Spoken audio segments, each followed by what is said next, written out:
Hi guys, welcome back to my channel, Awaken. Welcome if you're new, I'm Emma. In today's video, I'll be setting my budget for April 2022. So same as last month, I'll take my already prepared monthly planner from my journal and have a look at what I have going on. So let's see how April is looking. Well, not quite as busy as previous months, thankfully. No family or friends' birthdays.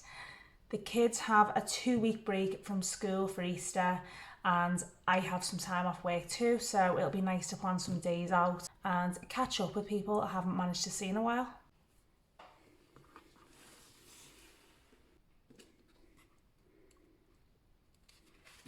So this month I have an income of £3,100 as usual from work, and then additional income of £115 from unwanted items sold at a car boot sale last week, leaving me with an income of £3,215 to work with.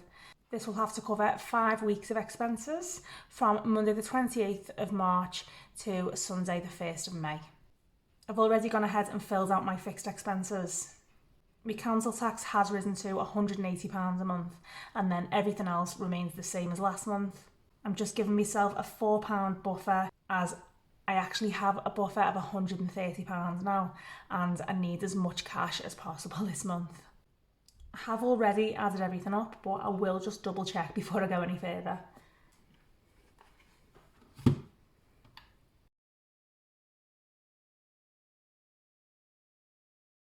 Yeah, so total fixed expenses are £1,440. So from my income of 3215, take away 1440, I'm left with £1,775, which will all be withdrawn from the bank for cash stuffing into my cash expense and sinking funds folders throughout the month. You'll see how I divide this up later on. So let's look at cash expenses now, and starting with the largest, which is groceries. £100 a week is what I have been giving myself, and I'm going to give myself the same amount for week 1, but then I'm going to drop it to a budget of £80 a week to get me through the remaining 4 of this 5-week month. But also because I know it can be done quite easily if I focus on using up bits I already have in my kitchen, continuing to meal plan, and choosing to shop at the cheapest supermarkets like Aldi and also Lidl, which I've only recently discovered and quite liked. I've survived on much less. I've actually made some videos to share my routine before, during and after my grocery shop, and in those I share some ideas for planning to help avoid waste and save money. So check those out if your grocery bill, which is quite often one of our biggest monthly bills, is just draining, maybe even killing your budget. It's fair to say that my new routine for grocery shopping has massively contributed to the success of my cash stuffing journey so far.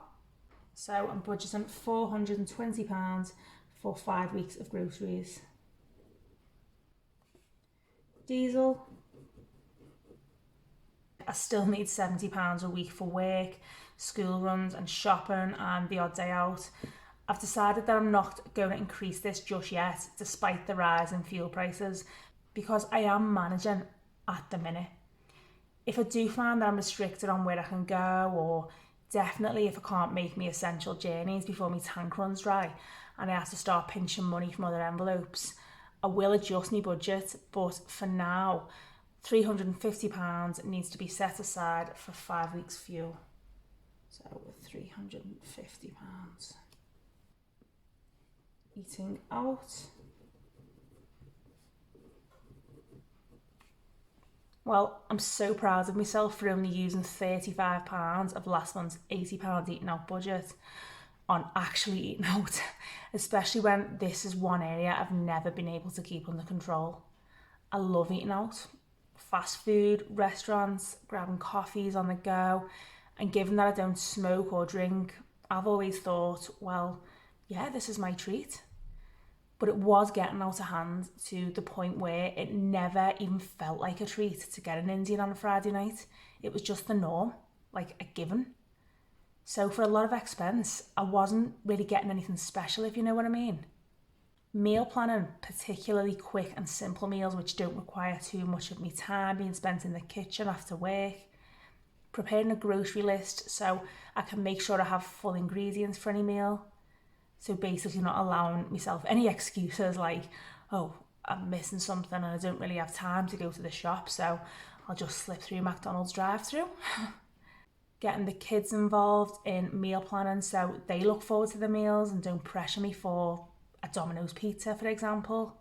These are all just some of the ways I've been able to drastically reduce my spending on eating out. And of course there are other benefits to this, like my health. So I'm achieving more than just financial goals here.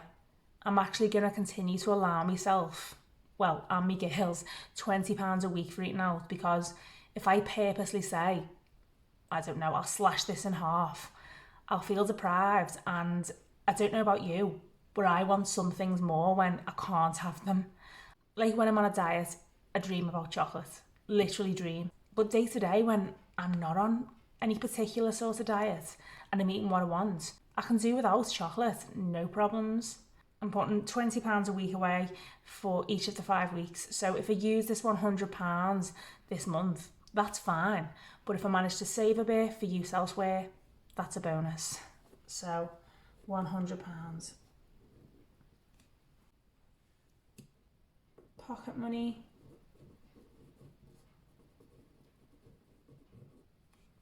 Lydia has hers transferred to her bank account.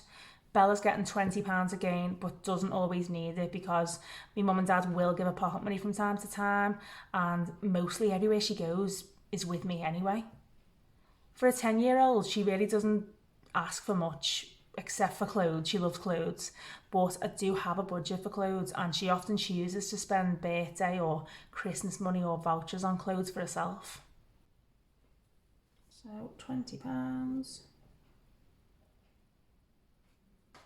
Car cleaning.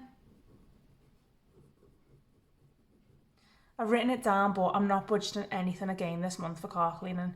My boyfriend stepped in last month and spent a couple of hours giving my car a thorough clean. I then just spent no more than, say, 10 minutes each week giving it a quick dust with a cloth that I kept in there and a quick blitz with my cordless vacuum.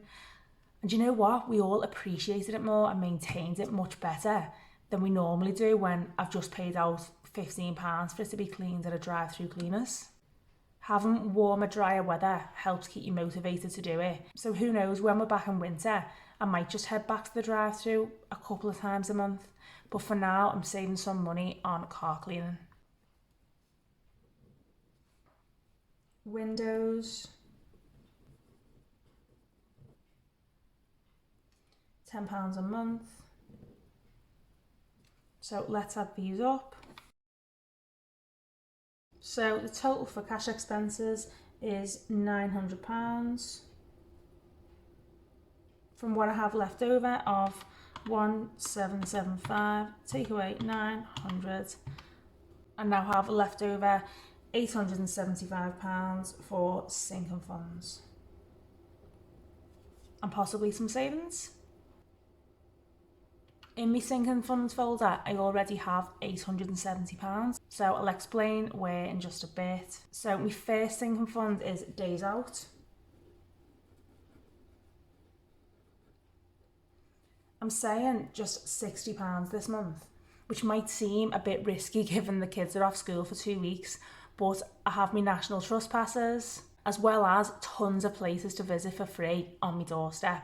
Oh, and apart from maybe the cost of a bottle of wine or some cupcakes as a gift, visiting family and friends is also free. So £60 is doable. Gifts. I'm just giving myself £50 for gifts this month. For the first in easily 6 months, I have no birthday gifts to buy. And it's the same story for the next 4 months because unfortunately, all of my relatives' birthdays happen to be very near to each other on Christmas.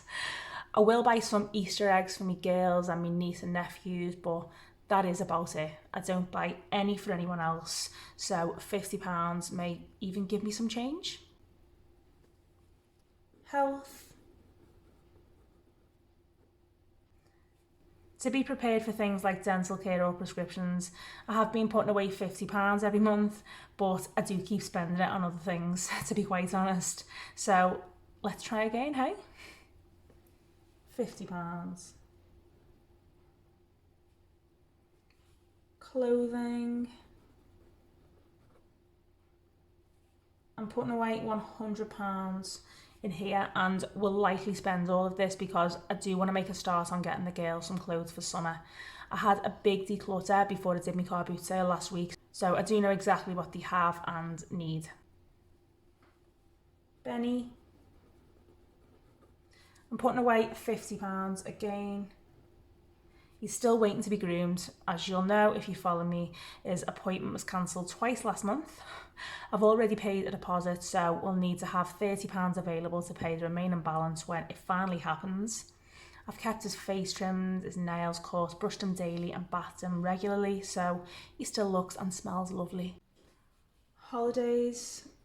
I'm writing it down, but it's just not happening anytime soon. I keep the envelope and I keep writing it down just to remind myself that holidays are going to come one day. Christmas. I've been stuffing £150 every month to make sure I achieve my £1,500 savings goal by the end of October. And because I haven't touched this money, I now have £450 saved. With this being a 5-week month and Lydia's prom just around the corner, I am going to drop this month's Christmas savings to £100, which isn't going to throw me massively off track, and it'll just give me a bit of breathing space. Miscellaneous. This month I'm putting away £70. I normally put about £50 away for any items or expenses that don't fit under any other category or to top up other envelopes. But because I need a few organisational items for my newly decluttered shed, and also possibly some bits for the garden and to decorate for Easter. Car expenses. I'm putting £50 in here. My car tax is paid, MOT isn't due, but who knows what could happen, and I do want to get something put away for, I don't know, maybe a new bulb or brake pads or a tyre. Emergency fund. I normally budget £100 to help me achieve my £1,000 savings target by the end of the year, but I actually have £410 in my emergency fund envelope, which is very good, but slightly annoying. I can't really explain it. Maybe because my tracker used for this only allows me to record each £50 I save, and so this extra £10 just seems to float. But anyway, to alleviate this annoyance, I'm going to go for it and round this £10 up to 50, and also add my usual 100, so £140 is going into my emergency fund. So I'll add all of my sinking funds up now. So they total £670 from what I had left over of 875 minus 670. I'm left with £205, which is all going to go into my savings envelope for Lydia's school leaver prom in June.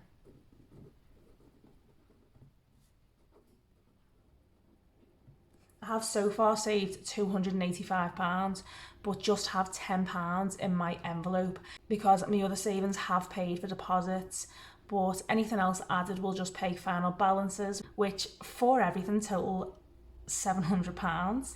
See March week 3's cash stuffing video for a full breakdown, just in case you are thinking, what, like seriously £700 for a prom? Trust me, this would have been my reaction until I started to get prices for things.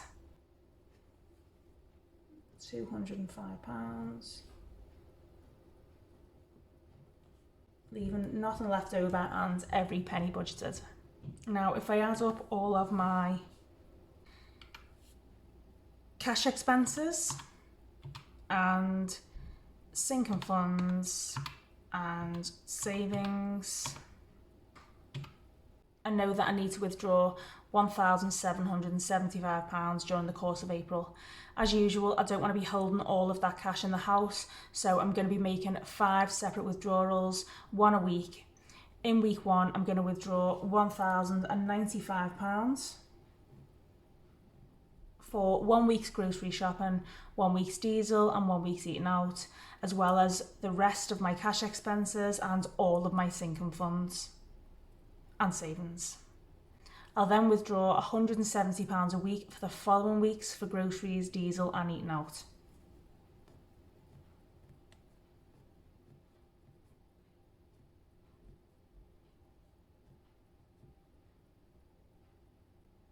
So just to check, 1,095 as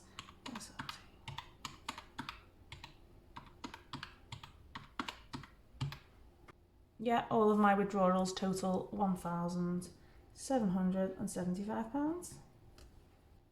My first cash stuffing for April 22 of £1,095 is up next. Make sure you don't miss it by hitting the bell and subscribing for more content like this and on planning and intentional living. I hope you've enjoyed this video and found it helpful and insightful. Let me know by giving me a like or by sharing your thoughts in the comments. Thanks for watching guys, and bye for now.